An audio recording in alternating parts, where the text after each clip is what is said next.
Good morning students.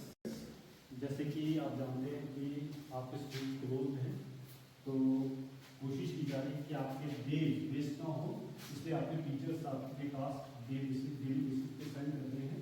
तो मैं science teacher मैं भी आपके साथ एक टॉपिक डिस्कस करने वाला हूँ आज का, जिसके लिए मैंने आपको कुछ PDF सेंड की थी ताकि आप उसको राइट डाउन करें, ठीक है। और आपके साथ प्रॉमिस भी किया था कि आप वर्क तक ही लिखिए।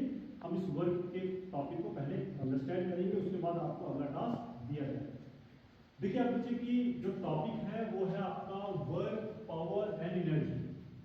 जैसे कि आपने इसको लिखा, रीड भी किया थोड़ा बहुत, और मैं जानता हूँ कि आपने इसको थोड़ा बहुत सुनने की कोशिश भी की होगी, ठीक है। तो इस चैप्टर में हम कौन कौन से टॉपिक कवर करने वाले हैं, तो मैं आपके सामने वो क्लियर करूँ। देखिए इस चैप्टर में हम वर्क के बारे में जानेंगे कि एवरीडे लाइफ का वर्क और साइंटिफिक वर्क में क्या फर्क है, ठीक है। उसके बाद आपकी एनर्जी, ठीक है, जिसमें हम काइनेटिक एनर्जी और पोटेंशियल एनर्जी को पढ़ेंगे। उसके बाद है आपका नेक्स्ट टॉपिक रहेगा कंजर्वेशन ऑफ एनर्जी, और लास्ट टॉपिक है आपका पावर, ठीक है। तो ये टॉपिक्स आपके रहने वाले हैं इस चैप्टर में, ठीक है। और आज के लिए जो पहला टॉपिक हम डिस्कस करने वाले हैं वो है आपका टॉपिक वर्क, ठीक है। तो रेडी हो सब बच्चे? ठीक। आज के टॉपिक में हम वर्क समझने की कोशिश करेंगे, और होपफुली मैं ये 100% कोशिश करूंगा कि मेरे बच्चों को आसानी से जो टास्क है, जो वर्क है, ये आपको क्लियर हो, ठीक है। चलिए सपोज एक एग्जांपल लेके हम शुरू करते हैं, ठीक है। तो 9th क्लास के कल से एग्जाम, ठीक है, और कुछ बच्चे एग्जाम के प्रेशर से सुबह से अपनी बुक्स के पास बैठे हैं और बड़ी मेहनत कर रहे हैं, दे आर वर्किंग हार्ड, ठीक है। बहुत ज्यादा प्रैक्टिस कर रहे हैं, लर्न कर रहे हैं, फिर से राइट डाउन कर रहे हैं, प्रैक्टिस कर रहे हैं ताकि उनके नंबर्स फुल आए, ठीक है। तो मैं आपके घर आ गया और मैंने आपकी मदर को पूछा या फादर को कि आपको बच्चा क्या कर रहा है, तो आपके पेरेंट्स बोले ये बहुत मेहनत कर रहा है, बहुत ज्यादा हार्ड वर्क कर रहा है, ठीक है। That is called hard work, ठीक है। जहां पे बच्चा फिजिकली तो नहीं, मेंटली बड़े एफर्ट्स अप्लाई कर रहा है, और मेंटल एफर्ट से वो बहुत एग्जॉस्टेड भी हो रहा है, थक भी रहा है, और हमारे लिए बहुत हार्ड वर्क कर रहा है, ठीक है। तो that is called hard work. अब बच्चे को कोई पूछे कि आपने तो कुछ किया ही नहीं, तो बच्चा एकदम रिएक्ट हो जाएगा। क्यों? बच्चा बोलेगा मैं सुबह से बैठ के पढ़ रहा हूं और आप कह रहे हो कि आपने कोई वर्क नहीं किया, ठीक है। बच्चा सुबह से बैठ के अपनी पोजीशन पे बैठा हुआ है और मेहनत कर रहा है, याद कर रहा है, लिख रहा है, और मैं जाके बोलूं कि बच्चे आपने कुछ किया ही नहीं, तो आपको कैसा फील होगा? आप बोलेंगे सर तो पता ही नहीं चलता है, हम सुबह से इतनी मेहनत कर रहे हैं, इतना वर्क कर रहे हैं, और सर कह रहे हैं वर्क ही नहीं हो रहा है। तो देखिए बच्चे यही कॉन्सेप्ट है कि एवरीडे लाइफ में हम हर एक उस फिजिकल और मेंटल एफर्ट से जो हम एक्टिविटीज करते हैं,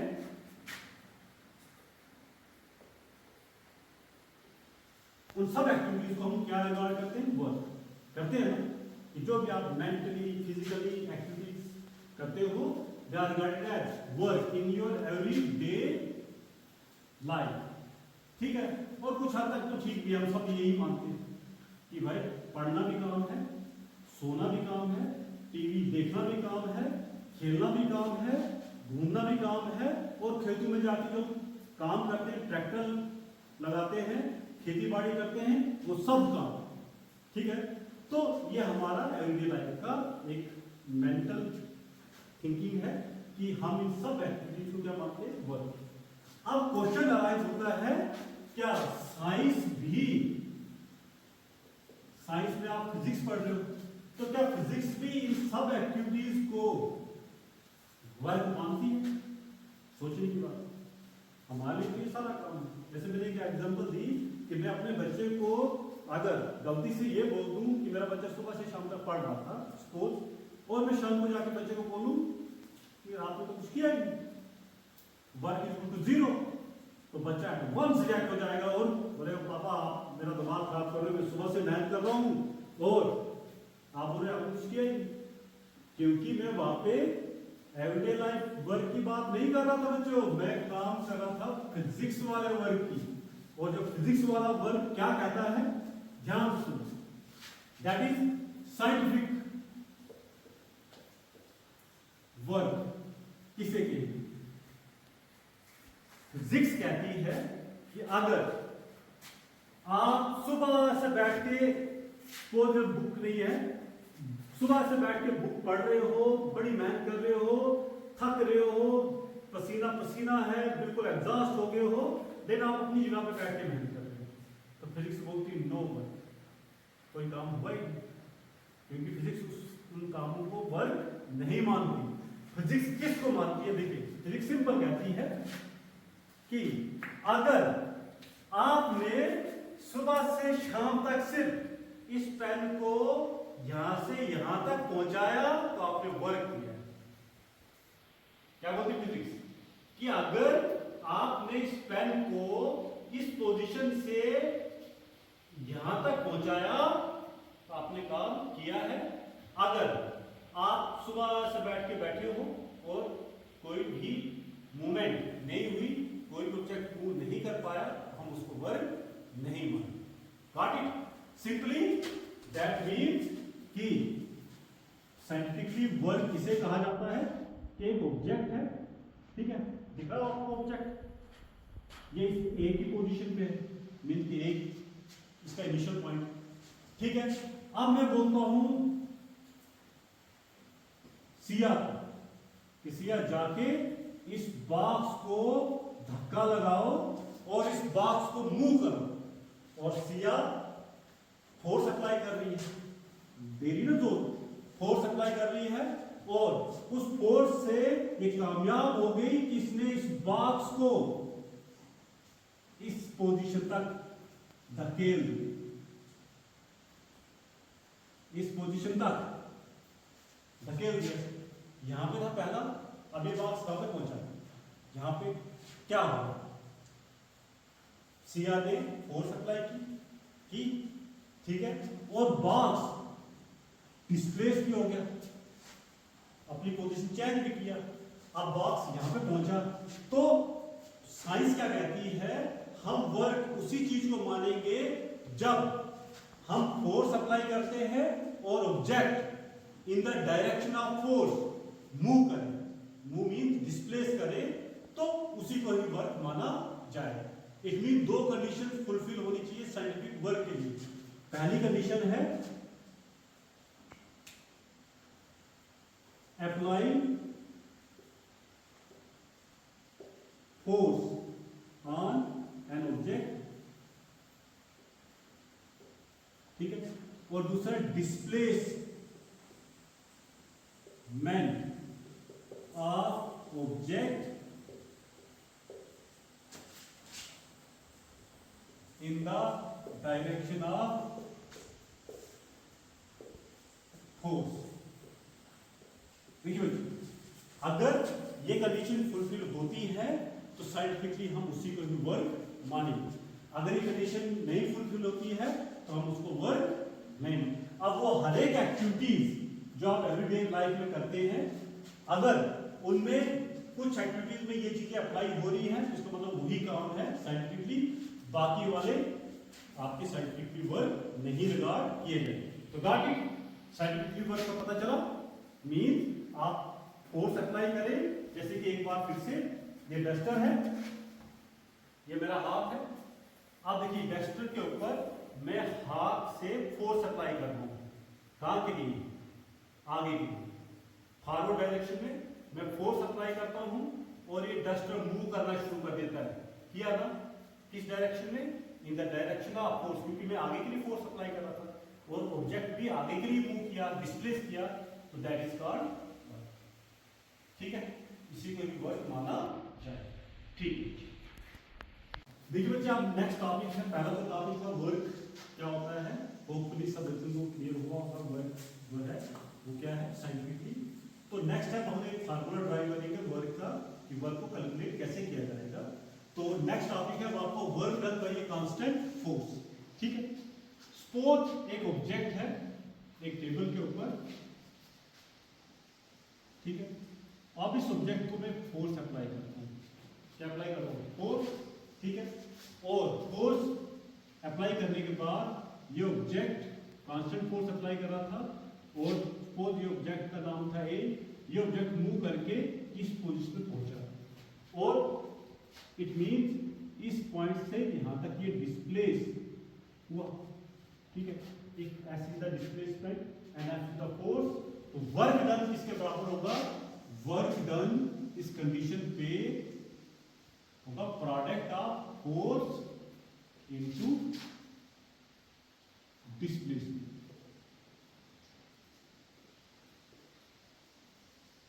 फोर्स किसके बराबर, वर्क डन किसके बराबर होगा?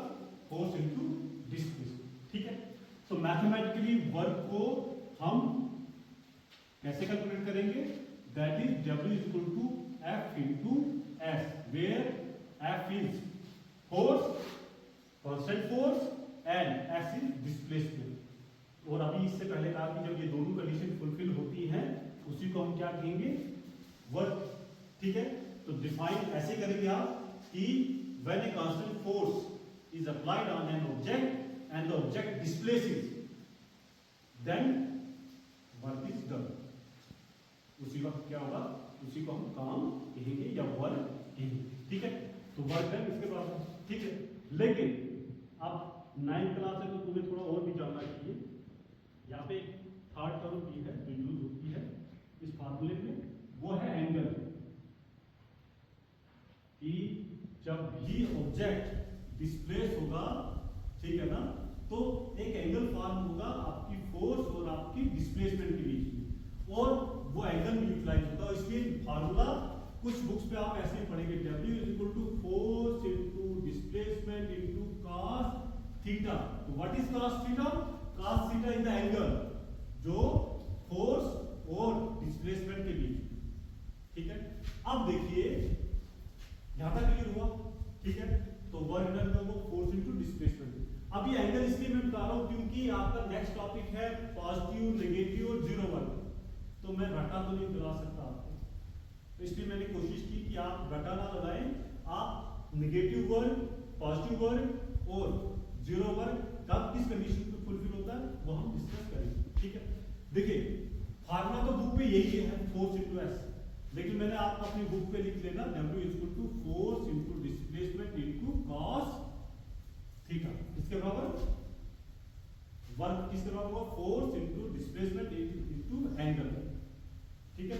cos थीटा क्या है? एंगल। क्या है मुझे? एंगल। तो चलिए इन्हीं कंसेप्ट को और बेहतर तरीके से क्लैरिफाई करते हैं कि वर्क पॉजिटिव भी होता है, नेगेटिव भी होता है और जीरो भी होता है, लेकिन कब होता है उसी चीज को हम समझेंगे। तो पहले हम शुरू करते हैं पॉजिटिव वर्क। पॉजिटिव वर्क हम किसे देखिए, क्या हुआ कि एक ऑब्जेक्ट था जिसके ऊपर मैं फोर्स अप्लाई कर रहा था, ठीक है, और फोर्स भी इसी डायरेक्शन में था और ऑब्जेक्ट भी इसी डायरेक्शन में डिस्प्लेस हो, ठीक है। फोर्स भी इसी डायरेक्शन में और डिस्प्लेसमेंट भी इसी डायरेक्शन में। जब दोनों चीजें एक ही डायरेक्शन में तो एंगल क्या होगा इसका? क्योंकि एंगल तो बन ही नहीं पाएगा, उसी डायरेक्शन में फोर्स भी उसी डायरेक्शन में एंगल, तो एंगल क्या होगा यहाँ पे? 0 डिग्री। समझाया? देखिए जब हम फोर्स भी इसी डायरेक्शन में अप्लाई कर रहे हैं और डिस्प्लेसमेंट भी सेम डायरेक्शन में है, तो एंगल इनके बीच में जो फॉर्म होगा वो किसके बराबर होगा? 0 डिग्री। कितना होगा? तो फार्मूला भी हमने पढ़ा, force into displacement into cos theta किसके बराबर है? वर्क के बराबर। यही पढ़ा था हमने भी formula, work equal to force into displacement into cos theta, या force into displacement into cos theta equal to किसके बराबर? वर्क डन के बराबर है। तो देखिए बच्चा, वर्क डन इस कंडीशन पे क्या होगा? फोर्स F थी, डिस्प्लेसमेंट S था, और एंगल कितना था? cos theta. थीटा ही था एंगल, थीटा क्या है? एंगल है, तो थीटा की वैल्यू क्या है यहाँ पे? 0 डिग्री। 0 डिग्री। अब बहुत से बच्चे परेशान हुए कि ये सर ये cos कहाँ से लाया, क्योंकि 9 फॉर्म में तो पढ़ा ही नहीं। तो आप आगे ट्रिग्नोमेट्रिक रेशियोज 10th में पढ़ेंगे। तो अभी सिंपल है कि cos थीटा जो है वो एक एंगल के लिए यूज किया गया है जो यहाँ पे फॉर्म होता है। थीटा वो एंगल है, ठीक है। तो आपको कुछ वैल्यूज, क्योंकि इनकी वैल्यू जैसे cos 0 डिग्री होता है 1 के बराबर। कितना होता है? जब भी cos थीटा की वैल्यू 0 होगी तो एंगल कितना आएगा? 1। तो मैं कुछ वैल्यूज आपको बता दूं। cos 90 डिग्री होता है 0 के बराबर। किसके बराबर? और cos 180 डिग्री होता है -1 के बराबर। ये आप तीन वैल्यूज तो याद रखेंगे। cos 0 डिग्री कितना होता है? 1 के बराबर। cos 90 डिग्री कितना होता है? 0 के बराबर। और cos 180 कितना होता है? हाँ, इसका मतलब है cos 0 डिग्री से लेके 180 डिग्री तक वैल्यूज होती, लेकिन वो सारी वैल्यूज तो याद रहेगी नहीं। तो अभी आप cos 0, cos 90, cos 180 को याद रख सकते हैं। इनकी वैल्यू 1 है। हाँ, बाकी की भी निकाल सकते हो आप, उसकी ट्रिक्स मैं आपको क्लास में बताऊंगा कि उनकी वैल्यूज आप कैसे निकाल सकते हो। तो ये याद रहेंगे अब आप। अब देखिए यहाँ पे cos कितना है? थीटा की वैल्यू कितनी है? 0 डिग्री। तो cos 0 डिग्री किसके बराबर है? 1। तो करिए force into displacement into 1। Positive 1 है कि नेगेटिव 1? तो फोर्स आई फोर्स इंटू डिस्प्लेसमेंट, तो वर्क जो है वो किसके बराबर निकला? Force into. तो इस कंडीशन पे हम उस वर्क को क्या कहेंगे? पॉजिटिव। इसका मतलब जो कि हमने डेफिनेशन में पढ़ा वो कौन से वर्क की बात कर रहे थे हम? पॉजिटिव। हो गया क्लियर? तो देखिए आप पता चला ये पॉजिटिव कैसे बना? एंगल से, ठीक है ना? तो क्लियर रहा यहाँ। तो चलिए उसके बाद पॉजिटिव वर्क तो हो गया क्लियर। उसके बाद है आपका नेगेटिव वर्क। देखिए नेगेटिव वर्क समझना,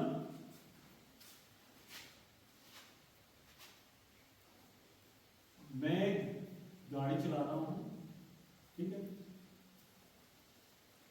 चल रही गाड़ी, अचानक से कुछ बच्चे सामने आए और मुझे क्या करना पड़ा? ब्रेक। अब देखिए ब्रेक अपोजिट डायरेक्शन में, क्योंकि गाड़ी आगे के लिए जा रही थी तो ब्रेक उसको रोकने के लिए जब पड़ेगी तो किस डायरेक्शन में आएगी? Opposite direction. अब जब ब्रेक फोर्स अप्लाई की तब भी गाड़ी थोड़ी सी आगे भी जाएगी, अचानक तो नहीं रुकेगी, ठीक है।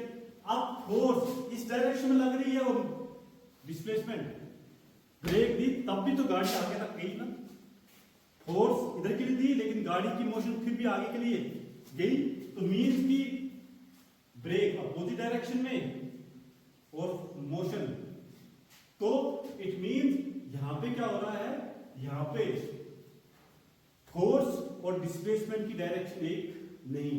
फोर्स अगर फॉरवर्ड है तो डिस्प्लेसमेंट बैकवर्ड, या फोर्स बैकवर्ड है तो डिस्प्लेसमेंट फॉरवर्ड, ठीक है। अब इस कंडीशन में देखिए बच्चे, ये इस फोर्स इधर के लिए और डिस्प्लेसमेंट इधर, ये कंडीशन हुई ना। फोर्स आप यहां भी अप्लाई करें और डिस्प्लेसमेंट वहां के लिए, तो एंगल तो यहां भी फॉर्म होगा। और कितना होगा? कितना होगा? 180 डिग्री, ठीक है। तो 180 डिग्री, तो यहां पे देखिए अभी फार्मूला था W is equal to force into displacement into cos theta, और थीटा की वैल्यू कितनी आई यहाँ पे? 180। तो W is equal to force into displacement into cos 180 degree. W is equal to force into displacement into 180 की degree की value अभी मैंने बताई थी कितनी थी? -1। तो W is equal to minus force into displacement, negative आई, तो वर्क कैसा है? पॉजिटिव या नेगेटिव? तो इस कंडीशन पे आपका जो वर्क होगा वो क्या होगा? नेगेटिव। अब तो रट्टा मारने की जरूरत नहीं ना आपको कि नेगेटिव। आपने देखा कि एंगल्स के कारण 180 cos 180 की डिग्री हमने कितना वैल्यू निकाली थी? -1। तो आप अप्लाई करिए, ठीक है, हो गया। तो नेगेटिव वर्क के लिए हुआ। कब होगा नेगेटिव वर्क? जब डिस्प्लेसमेंट और फोर्स अपोजिट डायरेक्शन में, तब वर्क नेगेटिव होगा, ठीक है।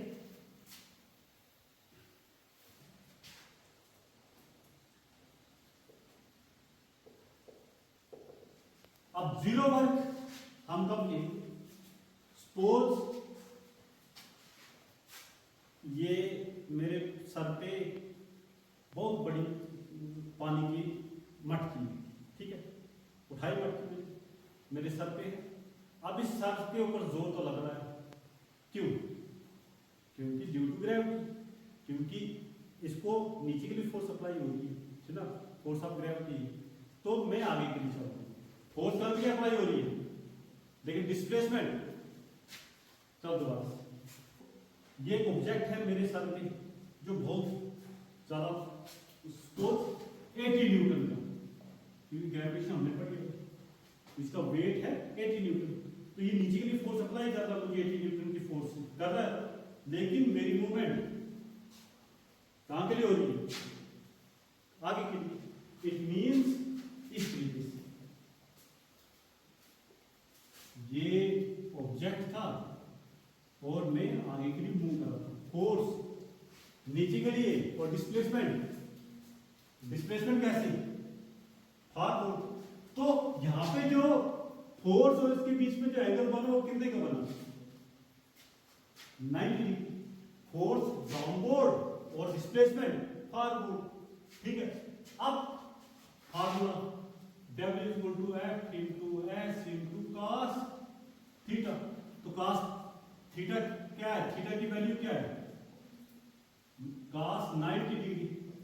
तो 90 डिग्री आपको पता है इसकी वैल्यू कितनी की होती है? 0। तो पुट ऑन करो और 0 से मल्टीप्लाई करोगे तो वर्क किसके बराबर आएगा? 0।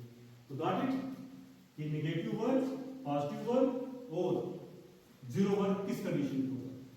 अगर इसीलिए क्योंकि फोर्स वर्क पॉजिटिव में रखा गया, इसलिए उसकी डेफिनेशन यही थी कि when you apply force on any object और फोर्स की डायरेक्शन में ऑब्जेक्ट को डिस्प्लेस करते हो, दैट इज कॉल्ड वर्क, ठीक है।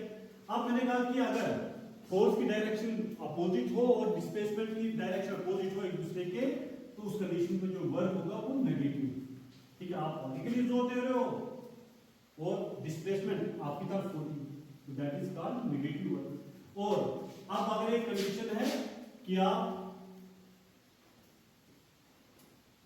वजन लेके खड़े हो और चल रहे हो और आप बोलोगे कि ये वजन मुझे थका रहा है, नहीं, उस कंडीशन पे वर्क होगा वो 0। उस कंडीशन पे वर्क होगा क्योंकि ऑब्जेक्ट तो आप ही के साथ ही है, आप में और ऑब्जेक्ट में कोई डिस्प्लेसमेंट नहीं, तो उस कंडीशन में हम वर्क नहीं मानेंगे, तो वर्क किसके बराबर होगा? 0, ठीक है। तो देखिए बच्चे, वर्क क्या होता है आपको आई होप थोड़ा बहुत क्लियर होगा। अगर नहीं भी तो आप मुझे मैसेज करके जो भी टॉपिक आपको मिसकंसेप्शन रहा होगा तो आप मुझे सेंड करें।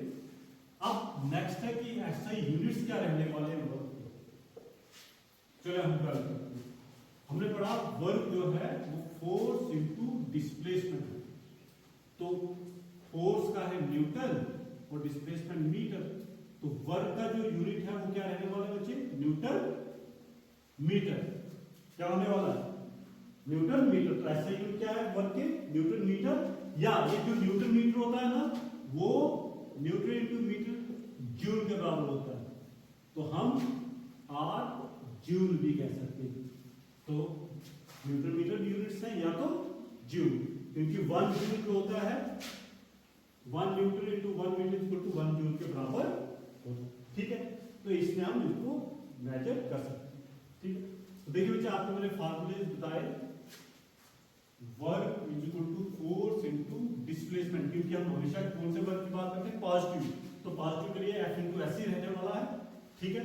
और इस फार्मूले को लेके कुछ न्यूमेरिकल्स हैं जो मैं आपको आज सेंड करने वाला हूं, जो आप करेंगे कि आप वर्क डन निकालेंगे, डिफरेंट एक्टिविटीज आपको सेंड की जाएगी जिसके बेसिस पर आप उनकी न्यूमेरिकल सॉल्व करेंगे, ठीक है। तो होपफुली यहां तक क्लियर है आपको वर्क। तो एक बार फिर से मैं कंक्लूड करूं आपको कि हमने आज के चैप्टर में ये पढ़ा कि आपके कंसेप्ट को क्लैरिफाई किया कि आप लोग हर उस एक्टिविटीज को जहां पे आपका ब्रेन यूज हो, जहां पे आपकी फिजिकल बॉडी यूज हो, आप उसको वर्क मानो, यही है ना। लेकिन मैंने कहा कि नहीं, उस कंसेप्ट को चेंज करिए, क्योंकि साइंस का कंसेप्ट कुछ और है, फिजिक्स का कंसेप्ट वर्क के लिए कुछ और है। और वो क्या था? तो आपके साथ डिस्कस किया कि फिजिक्स उसी कंडीशन पे वर्क मानेगी जब आप फोर्स अप्लाई करो किसी ऑब्जेक्ट के ऊपर और वो ऑब्जेक्ट डिस्प्लेस हो in the direction of force. अगर ऐसा होता है तो फिजिक्स उसको वर्क मानती है। ठीक है, फिर उसके बाद हमने पढ़ा पॉजिटिव वर्क क्या होता है, नेगेटिव वर्क क्या होता है और जीरो वर्क क्या होता है। और एक नई चीज आपके साथ मैंने फार्मूला और एलैबोरेट किया कि हमेशा वर्क का formula force into displacement into cos theta. cos theta क्या है? That is the angle. ठीक है, डिस्प्लेसमेंट और फोर्स के बीच में एंगल। एक और बात आपको याद रखनी कि जो वर्क है वो स्केलर क्वांटिटी है। ठीक है, क्योंकि इसका मैग्नीट्यूड होता है और इसमें कोई भी डायरेक्शन नहीं। ठीक है, तो आपके साथ यूनिट्स बताएंगे कि वर्क का जो यूनिट है वो जूल है। ठीक है, जो किसके बराबर होता है? Newton metre. ठीक है बच्चे, तो होपफुली आज आप इतना ही थोड़ा एडजस्ट करें। तो नेक्स्ट हम टॉपिक जो आपका होगा वो एनर्जी का, वो लेटर ऑन हम उसको डिस्कस करेंगे। Thank you.